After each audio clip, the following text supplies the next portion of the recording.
So, hi guys, nagko-comment si Ate Mary Jane na 25 daw guys. So, 27 po ito lahat. Itong circle. Tapos, hindi ko alam na ilan to, kapil ni mama. So, 25 po guys. Pantalo naman po kayo guys.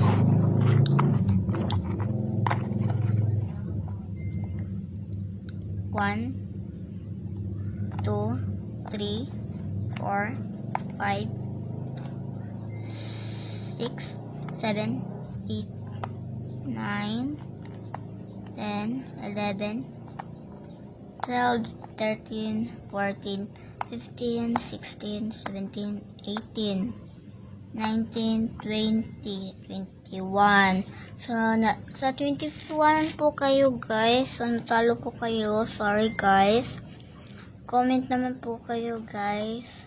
Next for part 2 guys. Kung meron nagko-comment guys. So, bye guys. Next for part 2.